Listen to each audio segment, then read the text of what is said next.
말씀을 통해서 이해할 수 없는 상황 앞에서라는 제목의 말씀을 함께 나누고자 합니다. 지난 2주 동안 다니엘의 말씀을 함께 나눴습니다. 성도님들 중에는 이미 스스로에 대해서 다니엘에 대해서 잘 알고 계시다라고 생각했는데요. 설교를 통해서 성경을 조금 더 깊이 보니까 우리가 알고 있던 내용과는 조금 다른 내용들이 있다는 것을 확인했다라고 말씀하시는 분도 계십니다. 분명히 큰 틀에 대해서는 알고 있지만 그 세세하게 이루어졌던 그 내용 하나하나에 대해서는 우리가 놓치고 있었다라는 거죠. 근데 이 시간을 통해서 알게 된 것이 참 감사한 일입니다. 그렇다면 평소에 다니엘 2장의 말씀을 읽으시면서 혹시 무언가 좀 이상하다라고 생각하신 적이 없으실까요? 평소에 다니엘의 말씀을 잘 알고 있기 때문에 잘 읽지 않는 경우가 있는데, 사실 다니엘 2장의 말씀을 읽다 보면 조금 이상하다라는 것들이 조금 느껴져야 됩니다. 왜냐하면 다니엘 2장 우리가 읽지는 않았지만 다니엘 2장 1절의 말씀을 보면 느부갓네살이 다스린 지 2년이 되는 해에라고 기록되어 있습니다. 그러니까 바벨론의 느부갓네살이 이제 나라를 다스린 지가 몇 년이 된 거죠? 이제 2년이 되었다라는 겁니다. 근데 우리가 지난 시간에 확인했던 다니엘 1장 1절의 말씀을 보면 어떻게 기록되어 있는가 하면 그 당시에도 느부갓네살이 바벨론의 왕이었다라고 기록하고 있죠. 근데 설교 말씀을 드리면서 이런 이야기를 드렸습니다. 바벨론의 포로가 이제 왕의 음식을 먹고 왕의 교육을 받는 그 과정이 몇 년이라고 말씀드렸는지 기억하시나요? 몇 년간 그 교육을 받았는지? 3년간 교육을 받았다라고 말씀을 드렸습니다. 그 3년이라는 교육 기간을 받았는데 지금 느부갓네살이 다스린 지는 2장에 보면 몇 년이라는 걸까요? 2년이라는 겁니다. 시간이 맞지를 않는다라는 거예요. 다니엘 1장의 말씀을 보면 다니엘이 포로로 잡혀서 교육을 받는 지 3년이라는 시간이 지났음에도 불구하고 2장으로 넘어왔을 때는 다시 느부갓네살이 다스린 지 시간이 2년밖에 안 됐다라는 겁니다. 3년과 2년의 시간의 차이가 분명히 있다라는 거죠. 그렇다면 이 시간의 차이는 무엇일까요? 성경이 잘못 기록하고 있는 걸까요? 자료를 찾아보니까 분명히 2장 1절의 기록처럼 느부갓네살 왕이 즉위한 기간을 적어놓은 것은 정확한 사실입니다. 그리고 1장 1절에 기록되어 있는 것도 정확한 기록이라는 거예요. 그럼 왜 차이가 나는가? 느부갓네살이 왕으로 세워지기 전부터 바벨론을 다스렸기 때문이다라고 학자들은 이야기합니다. 왕으로 세워진 이후부터 시간이 지난 것이 아니라 1장에서는 느부갓네살이 왕세자로서 바벨론의 실제적인 통치를 하고 있었기 때문에 느부갓네살 왕이었다라고 기록하고 있는, 느부갓네살이 다스렸다고 기록하는 거고, 2장에 넘어와서는 이제 왕위에 오른 지 2년의 시간이 지났다라고 말하고 있는 거죠. 그래서 그 시간적인 차이는 사실은 다르지 않다라는 겁니다. 그럼 제가 이 말씀을 왜 드리는가 하면 성경은 사실 잘못된 내용을 기록해 놓지 않았다라는 것을 의미하고 있습니다. 우리가 성경을 읽다 보면 성경에 대해서 이해하기 어려운 부분이 있을 때도 있지만 성경이 잘못된 내용이나 어떠한 부족한 것이나 오히려 오해를 살 만한 것들을 기록하고 있지 않다라는 거죠. 이 말씀을 드리는 이유는 하나님을 예배하는 우리의 인생이 말씀의 풍성함의 깊이를 온전히 경험할 수 있기를 주님의 이름으로 축복합니다. 말씀을 읽어가면서 그 말씀이 하나님의 말씀이고 정확하다라는 믿음을 갖고 그 말씀을 통해 우리의 삶의 길을 찾고 방향을 찾고 우리 가운데 말씀하시는 주의 음성을 들을 수 있는 은혜의 방편이 되기를 간절히 소원합니다. 그래서 한 해를 마무리해 나가면서 내년에 대한 계획을 세우시잖아요. 이제 신앙적인 계획을 세워 가실 텐데 아마 내년도에도 이제 성경을 더 많이 읽어야겠다 결단하고 계시죠? 네, 그냥 침묵으로 말씀해 주실 줄 믿겠습니다. 내년도에도 더 깊이 있게 말씀을 우리가 읽어가야 할 터인데 지난주에 성경 통독 카드도 나눠드렸어요. 주일에 이제 말씀을 쭉 읽어가면서 그 말씀을 더 잘 알아가고 그 말씀 속에서 우리의 삶의 길을 발견할 수 있는 우리 성도님들 되시기를 예수님의 이름으로 축복합니다. 다시 본문 말씀으로 돌아오면 바벨론의 절대 권력이었던 느부갓네살 왕이 오늘 말씀을 보면 꿈을 꾸게 됩니다. 다니엘 2장의 말씀을 보면요, 어느 날 갑자기 바벨론의 느부갓네살이 꿈을 꾸게 돼요. 어떤 꿈이었는지는 다니엘 2장에 기록되어 있지 않습니다. 그 꿈이 어떤 내용인지에 대해서 성경은 2장에서 기록하고 있지 않다는 거예요. 당시 바벨론의 모든 신하와 점술가들을 불렀지만 그들도 그 꿈에 대해서 절대로 알 수 없었습니다. 왜냐하면 꿈의 당사자인 느부갓네살 왕 외에는 아무에게도 그 꿈을 말해주지 않았기 때문입니다. 그래서 느부갓네살 왕이 꿈을 꾼 후에 너무나도 번민하여서 잠을 이룰 수가 없어서 왕궁에 있는 술사들을 부르게 됩니다. 그 꿈을 해석하게 시키기 위해서 부르게 되죠. 그러면서 명령을 합니다. 내가 꿈을 꿨는데 이 꿈이 나를 너무나도 번민하게 하니 너희들이 이 꿈을 어떤 의미인지를 해석하면 좋겠다라고 이야기를 해요. 너무 불안했기 때문이고 찜찜했기 때문에 그 꿈에 대한 내용을 모르고서는 잠을 잘 수 없다라고 느부갓네살이 생각했기 때문입니다. 그러자 다니엘 2장 4절 말씀을 보면요, 왕의 점술가들이 이렇게 이야기하고 있습니다. 우리가 읽진 않았지만 다니엘 2장 4절 말씀 우리 성경을 보면서 함께 읽어보겠습니다. 시작. 갈대아 술사들이 아람말로 왕에게 말하여되 왕이여 만수무강하옵소서. 왕께서 그 꿈을 종들에게 이르시면 우리가 해석하여 드리겠나이다 하는지라. 아멘. 어떤 상황인지 좀 그림이 그려지시나요? 왕이 꿈을 꿨고요. 꿈이 너무 번민하게 하기 때문에 사람들을 불러다가 꿈을 해석하라고 이야기했습니다. 그러자 술사들이 뭐라고 이야기했죠? 꿈에 대해서 알려주면 우리가 그 꿈을 해석하겠다라고 이야기를 합니다. 너무나 당연한 반응입니다. 왜냐하면 꿈을 해석하라고 했으니 꿈을 알아야 해석할 수 있기 때문이죠. 그런데 우리가 읽진 않았지만 이어지는 5절로 6절까지의 말씀을 보면요, 느부갓네살이 조금 이상한 이야기를 하고 있어요. 무슨 말이냐면 내가 너희들에게 꿈의 내용을 알려준 이후에 너희들이 해석하는 게 아니라 너희들이 내가 꾼 꿈을 알고 그 꿈에 대한 내용을 이야기하고 그 다음에 해석을 해야 내가 믿을 수 있겠다라고 이야기를 합니다. 술사들을 불러다가요, 꿈에 대해서 이야기를 해준 후에 해석하라고 한 게 아니라 내가 너희들의 해석을 믿기 위해서는 내가 꾼 꿈을 너희들이 알아야 하고 그 꿈에 대해서 이야기를 해주면 내가 믿을 수 있겠다라고 명령하고 있다라는 겁니다. 그러면서 만약에 너희들이 해석하지 못하면 내가 너희들의 몸을 쪼개고 너희들의 집을 멸절할 것이고 만약에 맞추면 큰 상을 주겠다라고 약속합니다. 만약 우리가 술사의 입장이었다면 어떨 것 같으십니까? 어떠실 것 같으세요? 왕이 우리를 불렀어요. 그리고 꿈을 해석하라고 이야기합니다. 그러면서 꿈에 대해서 알려달라고 했더니 왕이 뭐래요? 꿈을 알려줄 수 없대요.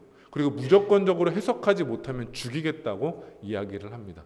만약 그 이야기를 들은 우리는 어떨까요? 너무 당황스럽지 않으시겠어요? 심지어 절대 권력이었던 왕이 죽인다고까지 했으니 우리들은 그 이야기를 들었을 때 두려워할 수밖에 없었을 것 같습니다. 이 상황은 진짜 말도 안 되는 상황입니다. 아무리 왕이라고 해도 너무나도 억지스러운 상황이고 더군다나 죽이겠다고 하는 그 겁박을 주는 상황은 횡포로까지 해석되어지는 상황입니다. 이건 아무리 큰 상급이 있다 할지라도 아무리 나를 죽인다고 할지라도 도저히 해석할 수 없는 불가능한 상황이라는 겁니다. 그런데 결론을 먼저 말씀드리면요, 다니엘은 이 꿈을 해석합니다. 느부갓네살 왕이 꾸었던 그 꿈이 무엇인지를 알았고 꿈을 해석한다라는 거예요. 여기서 먼저 우리가 주목해야 될 영적인 메시지는 이것입니다. 말도 안 되는 상황 속에서 하나님의 역사는 이루어진다라는 사실입니다. 세상적으로 바라봤을 때 도무지 이해되어지지 않고 해석되어지지 않고 납득되어지지 않는 그 상황 속에서도, 불가능한 상황 속에서도 하나님의 주권과 하나님의 역사와 하나님의 일하심은 오늘도 우리의 삶 가운데 계속되어지고 있다라는 사실입니다. 우리가 이것을 어떻게 믿을 수 있을까요? 만약 이 어려운 위기의 상황이 처해있지 않다면 다니엘은요, 왕의 모든 상황 가운데 부각돼서 드러날 수 없었습니다. 왜 그런가 하면요, 당시에 바벨론의 느부갓네살 왕이 다스렸을 때는 수많은 이방 민족들의 술사와 주술가들이 성행하고 있었을 때입니다. 근데 다니엘은 그 당시에 어떤 위치였죠? 포로였다라는 거예요. 아무도 누구에도 포로에게 관심을 가져줄 수 없는 상황이었다라는 겁니다. 우리가 하나님의 역사의 큰 그림을 그려보자면 이 상황은 말도 안 되고 억지스럽고 도무지 받아들일 수 없는 상황이라고 해석되어지지만 하나님의 큰 그림을 우리가 들여다본다면 다니엘을 하나님께서 세워주시고 일하게 하시는 놀라운 일하심이 이 말도 안 되는 상황 가운데 있었다라는 것이죠. 결국 우리의 인생을 비추어 보아야만 합니다. 우리의 인생 가운데도 도무지 말도 안 되는 위기와 어려움이 찾아올 때가 있습니다. 우리의 이성적으로는, 우리의 경험으로는, 우리의 판단으로는 도저히 납득할 수 없는 삶의 문제들이 우리 가운데 찾아올 수도 있어요. 모든 위기와 어려움이 우리 가운데 해석되어지지 않을 때도 있습니다.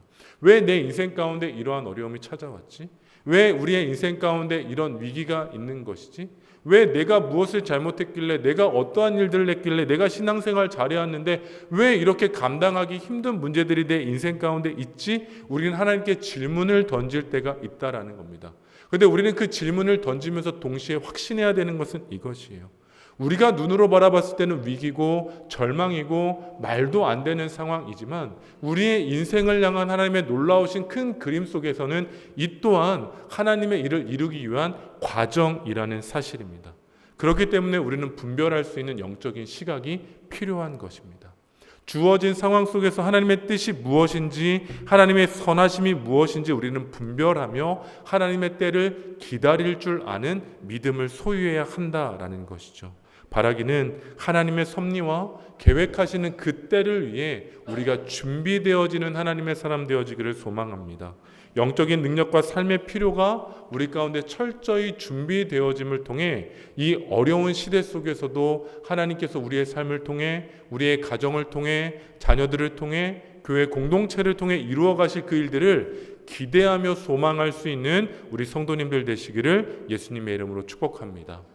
다시 본문으로 돌아오면요, 느부갓네살의 막무가내와 같은 이 요구에 대해서 신하들이 어떻게 반응했는지 기록되어져 있는데요, 우리가 읽지는 않았지만 다니엘 2장 11절의 말씀입니다. 다니엘 2장 11절의 말씀 우리 화면 보시면서 함께 읽겠습니다. 왕께서 물으신 것은 어려운 일이라 육체와 함께 살지 아니하는 신들 외에는 왕 앞에 그것들을 보일 자가 없나이다 한지라. 아멘. 이 상황이 이제 그려지시죠. 이제는 너무나도 말도 안 되는 요구를 하다 보니까 신하들이 뭐라고 이야기합니까?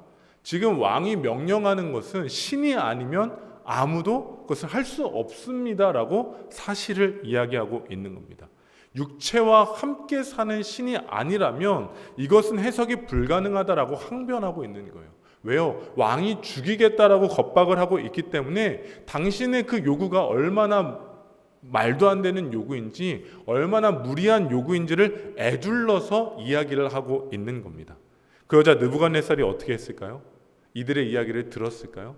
아닙니다. 이들의 마음의 소리를 알았던 거예요. 그래서 본문 12절로 13절 말씀을 보면 느부갓네살은 그 즉각적으로 그 신하들을 처형하게 됩니다. 왜냐하면 핑계를 댄다라고 생각했던 것이죠. 앞서 선언한 것처럼 꿈을 모르고 해석하지 못하면 몸을 쪼개겠다고 말한 것처럼 선언한 대로 그들을 죽였던 겁니다.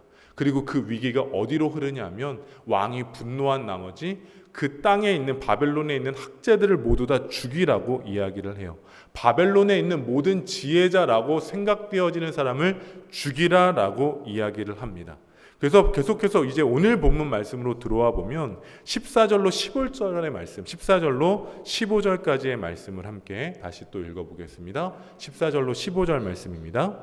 그때 왕의 근위대장 아리옥이 바벨론 지혜자들을 죽이러 나가매 다니엘이 명철하고 슬기로운 말로 왕의 근위대장 아리옥에게 물어 이르되 왕의 명령이 어찌 그리 급하냐 하니 아리옥이 그 일을 다니엘에게 알림해. 아멘. 지금 그 죽음의 물결이 어디로 향해 온 거예요? 다니엘까지 찾아온 겁니다. 왕이 분노해서 모든 신하들을 죽이고 지혜자들을 죽이라고 명령하자 근위대장이 지혜자로 분리되었던 다니엘을 죽이기 위해 찾아왔던 거예요. 그 순간 다니엘이 어떻게 이야기했습니까? 지혜롭게 대처하죠. 무슨 상황인지를 묻습니다. 그리고 그 상황에 대해서 다 듣고 어떻게 행동할지를 파악하게 되는 겁니다. 마치 왕의 포도주와 음식을 거절했을 때와 같이 하나님의 지혜로 상황을 풀어가고 있는 모습을 보여주고 있는 것이고요. 그의 합당한 삶의 태도가 무엇인지를 나타내고 있는 겁니다. 우리는 이러한 다니엘의 모습을 통해서 다시 한번 경험하고 기억해야 되는 것은요, 우리가 마주한 위기 속에서 하나님의 사람이 어떻게 반응하는지가 중요하다라는 것을 기억해야만 합니다. 모두가 상황 가운데 불안해서 도망치고 있었습니다. 모두가 나조차 죽을지 모른다라는 불안함 때문에 도망치고 있는 상황 가운데 다니엘은 이 상황 속에서 내가 어떻게 해야 할지를 하나님 앞에 지혜로 분별했다라는 겁니다. 오늘을 살아가는 이 시대의 흐름 또한 마찬가지입니다. 위기가 찾아오면 생각하지 않고 몸이 먼저 반응할 때가 있어요. 나에게 위기가 찾아오고 어려움이 찾아오면 우리는 어떠한 것들을 기도하고 분별하기보다는 하나님의 지혜가 무엇인지 생각하기보다는 몸이 먼저 반응하며 도망치거나 몸이 먼저 반응하며 분노하거나 몸이 먼저 반응하며 판단하고 정죄할 때가 너무나도 많다라는 사실입니다. 다니엘도 그렇지 않았을까요? 인간적으로 본다면 죽음의 물결이 넘어오는 그 순간 몸이 먼저 반응할 수 있었겠지만 다니엘은 그 순간 인간적인 반응을 한 것이 아니라 하나님의 지혜로 그 상황을 분별할 수 있었다라는 거죠. 그럼 우리는 이런 질문을 던져봐야겠죠. 다니엘은 어떻게 이런 반응을 할 수 있었는가라는 겁니다. 모두가 다 인간적인 반응을 하고 육신적인 반응을 했을 때 왜 다니엘만큼은 도망치지 않았는가라는 것이죠. 다니엘이 도망치지 않고 하나님의 지혜로 상황을 분별하려 했던 것은 결국은 그의 매일의 삶 속에 하나님과의 교제가 이어지고 있었기 때문입니다. 어느 날 갑자기 문제가 찾아왔기 때문에 하나님과의 교제로 연결된 것이 아니라 늘 항상 하나님과 동행하는 인생 가운데 문제가 찾아왔던 것이죠. 늘 문제가 찾아올 때 하나님과 연결된 것이 아니라 늘 하나님과 연결되는 인생 가운데 문제가 잠시 찾아왔다라는 겁니다. 그러니 자연스럽게 하늘의 지혜로 대처할 수 있었던 것입니다. 바라기는 우리의 인생 또한 마찬가지입니다. 우리가 인생을 살다 보면 위기가 찾아올 때가 있습니다. 위기가 찾아오는 순간 우리의 인생이 하나님과 연결되는 것이 아니라 우리의 인생이 늘 하나님과 교제함을 통해 문제가 찾아오더라도 우리는 하늘의 지혜로 반응할 수 있는 이 시대의 다니엘과 같은 사람들 되기를 예수님의 이름으로 축복합니다. 단순히 문제를 벗어나기 위해 하나님을 찾는 것이 아니라 우리는 문제의 상황과 관계없이 늘 동일하게 주님과 교제하는 삶을 살아가야 한다는 겁니다. 큐티를 하고 말씀을 보고 기도를 하고 예배를 드리고 새벽을 지키는 그 모든 상황들은 사실 종교적인 행위라고 평가할 수 있겠지만 그 모든 것이 하나님과의 관계를 맺어가는 시간인 줄로 믿습니다. 또한 이 수요 저녁 기도회 또한 마찬가지이지요. 이 저녁 시간 왜 나왔을까요? 이 저녁 시간 왜 나왔을까요? 그것은 결국 하나님과의 관계를 맺어가기 위함인 줄로 믿습니다. 특별히 정말 귀한 것은 뭐냐면요. 제가 영등포제교회 부임해서 참 귀한 것은 이건 칭찬하고 넘어가야 됩니다. 청년들이 참 귀하다는 것을 다시 한번 느끼게 됩니다. 어떤 공동체에도 청년들이 참 귀합니다. 그런데 그 귀함이 조금은 다르더라고요. 왜냐하면 이번 주일에 깜짝 놀랐습니다. 이번 주일에 식당을 내려갔더니 청년들이 다 식당에 들어가 있는 거예요. 그냥 밥 먹으라고 들어가 있는 게 아니라 주방에 들어가서 봉사를 하고 있는 겁니다. 웬만한 교회 청년들이 주방에 들어가 있는 걸 저는 지금까지 10여 년도 넘었죠. 꽤 오래 목회를 하면서 처음 봤습니다. 그거 보고 깜짝 놀랐어요. 아, 우리 교회에 뭐가 있을까요? 소망이 있습니다. 다음 세대 가운데 소망이 있는 줄로 믿습니다. 근데 그 시간만 그럴까요? 오늘이 성탄절 이브입니다. 제가 청년들에게 장난으로 여기에 있으면 안 된다라고 이야기를 했는데요. 네, 우리 청년들이 성탄절 이브에도 어디 있어요? 교회에서 찬양의 자리를 지키고 귀하게 섬기고 있어요. 우리 주영이, 선준이, 찬영이, 하임이 또 민서 간사님도 사실 수요일날 안 나와도 됨에도 불구하고 수요일을 지키고 있습니다. 너무나 귀한 겁니다. 바라기는요, 부탁드리는 것은요, 정말로 청년들을 위해 기도해 주시기를 간절히 소원합니다. 믿음의 선배들과 믿음의 어른들의 기도를 통해 우리 청년들이 더욱더 성장하게 되고 하나님의 나라를 이루어가는 귀한 일꾼들 되어질 줄로 믿습니다.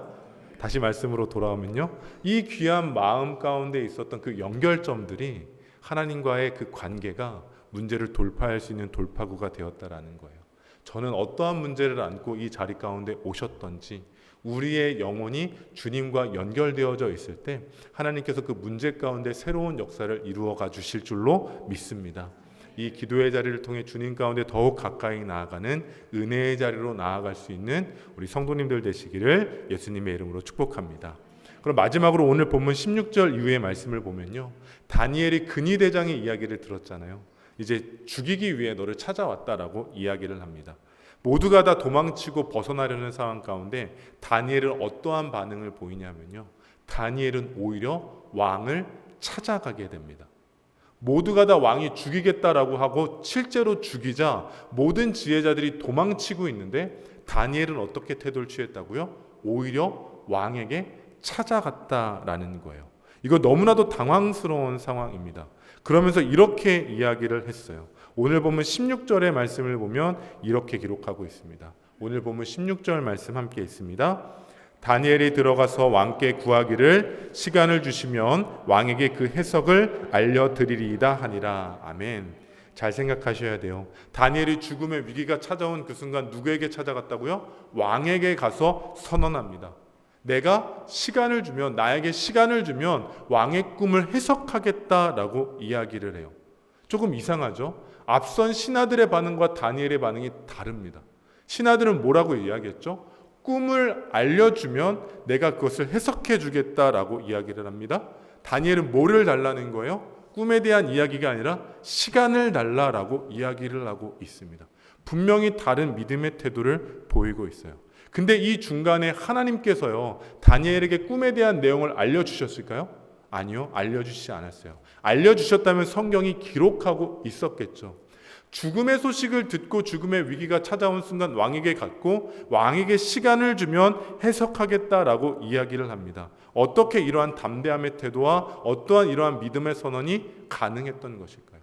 다니엘에게는요, 하나님께서 하신다라는 믿음과 신뢰와 확신이 있었기 때문입니다. 다니엘의 인생에는요, 늘 굽이졌던 위기와 어려움이 있었고 그 순간마다 역사하셨던 하나님을 경험했기 때문에 다니엘은 확신했던 거예요. 아, 이 위기 속에서도 누가 일하신다고요? 하나님이 일하시고 계시구나. 아, 이 위기와 고난과 어려움 속에서도 하나님이 일하고 계시구나라는 믿음의 담대함이 있었기 때문에 오히려 왕에게 찾아가는 그 놀라운 일들을 할 수 있었다라는 겁니다. 목숨을 걸고 왕에게 나아갈 수 있었던 거죠. 그 이후에 다니엘이 다시금 집으로 돌아오게 됩니다. 그러면서 어떠한 일을 하냐면요, 다니엘의 친구들에게 기도 요청을 합니다. 중보기도 요청을 해요. 그리고 자신도 기도하며 하나님을 찬양합니다. 다니엘이 구했던 그 시간은 무엇일까요? 무엇을 위한 시간이었을까요? 기도를 위한 시간이었다라는 거예요. 다니엘은 알았던 겁니다. 문제가 찾아와요. 어려움이 찾아와요. 하나님의 역사는 이루어지고 있음을 믿었습니다. 그럴 때 기도의 시간을 통해 하나님께서는 일하신다라는 믿음을 갖고 있었던 겁니다. 결국 다시 한번 깨닫게 되는 것은 무엇이냐면요, 우리 인생의 열쇠는 기도라는 겁니다. 아무리 어려운 문제를 만나도 기도하는 가운데 하나님의 놀라우신 역사가 이루어지는 거예요. 아무리 막혀있는 일이라 할지라도 하나님께서 기도하는 가운데 그 놀라우신 일들을 보여주실 줄로 믿습니다. 기도를 통해 해결을 경험했던 것처럼 다니엘은 기도를 통해 이 문제 또한 풀어나아가는 은혜가 있었다라는 거예요. 저는 우리에게도 기도의 능력이 부어지기를 주님의 이름으로 축복합니다. 이 시간 인생의 열쇠가 기도임을 깨달아 알아 기도에 대한 치열함이 우리의 삶 가운데 온전히 더하여 가기를 간절히 소망합니다. 주님께서 우리를 긍휼히 여기시고 살아 역사하심을 믿고 기도하는 가운데 새 일을 행하여 주실 줄로 믿습니다. 그러기 위해서는 진실된 마음으로 기도하셔야 되는 거예요. 우리는 기도하다 보면 이렇게 생각할 때가 있어요. 세상이 보기에 불가능한 문제다라는 거예요. 우리가 왜 기도하지 않을까요? 아무리 생각해도 이 문제는 해결되어지지 않는, 아무리 기도해봐도 이건 도저히 풀 수 없는 문제는 우리가 기도하지 않습니다. 참 신기해요. 가능성이 보이는 일들은 놓고 기도하는데 가능성이 보이지 않는 일들을 놓고는 기도하지 않는다라는 거예요. 우리의 인생을 다시 한번 되짚어 보셔야 됩니다. 불가능한 일을 놓고 기도하는 인생, 모두가 죽어가는 상황 가운데서도 기도하는 인생이 우리의 인생이 되어야 돼요. 불가능한 일을 기도하지 않고 또한 유치하고 뭐 이런 일까지 기도해야 하는 것까지도 우리가 생각하며 기도를 포기할 때가 있습니다. 그런데요, 불가능하고 유치하고 뭐 이런 것까지 기도해야 되는가라는 문제까지도 기도하셔야만 합니다. 기도가 우리의 삶의 인생의 열쇠라고 한다면 우리는 어떠한 문제를 놓고서라도 기도의 자리로 나아가셔야 돼요. 기도가 포기되어졌던 거 왜 포기하셨어요? 이것은 기도해도 안 된다라고 생각하기 때문입니다. 기도한다고 해서 낫는 것도 아니고 기도한다고 회복되는 것도 아니고 기도한다고 해서 그 문제가 새로워지는 것도 아니다라는 우리의 결론이 이미 내려져 있기 때문에 우리는 기도하지 않는다라는 거예요. 그러나 기도할 때 분명히 하나님께서 역사하십니다. 그 인생과 영혼을 놓고 하나님 가운데 기도할 때 하나님께서 새 역사를 이루어 가실 줄로 믿습니다. 우리가 어떤 기도를 드리더라도 그것이 하나님의 뜻이라면, 하나님의 일하심이라면 하나님께서 우리 가운데 분명히 놀라운 일들을 이루어 주실 줄로 믿습니다. 그래서 우리는 이 기도의 자리를 지키는 거예요. 바라기는 이 기도의 자리에서요, 주님의 놀라우신 역사를 경험하기를 원합니다. 정말로 답답한 문제를 안고 왔고 해결되어지지 않는 문제를 갖고 왔다면 기도하기를 원합니다. 특별히 청년의 때의 삶의 길을 놓고 기도한다면 주님께 모든 길을 내어 맡기고 기도하는 주의 사람 되어지기를 원합니다. 한 치 앞도 보이지 않는 상황 속에서 정말로 이 길이 맞는 길이지 알 수 없는 상황 속에서 주님께 기도하며 나아갈 때 하나님께서 여러분들의 길을 열어주실 줄로 믿습니다. 우리 성도님들은 자녀들을 위해서 기도하기를 원합니다. 가정 가운데 자녀들의 인생 가운데도 하나님께서 놀라운 일들을 이루어 주실 줄로 믿습니다. 세상이 다 도망치는 불가능한 문제 가운데서도 새해를 이루시는 하나님이 우리 하나님이신 줄로 믿습니다. 이 믿음 갖고 기도할 때 주께서 역사하실 것이고 이 일을 갖고 기도할 때 하나님께서 우리 가운데 새해를 행하여 주실 줄로 믿습니다. 그렇게 우리는 그저 주님 품 안에 나아가면 되는 거예요. 주님 품 안에 나아가 우리의 모든 것 내어 맡길 때 하나님께서 가장 선한 방법으로 우리의 인생 가운데 놀라운 일들을 이루어 주실 줄로 믿습니다. 이 믿음 갖고 우리 함께 찬양하며 나아가기를 원합니다.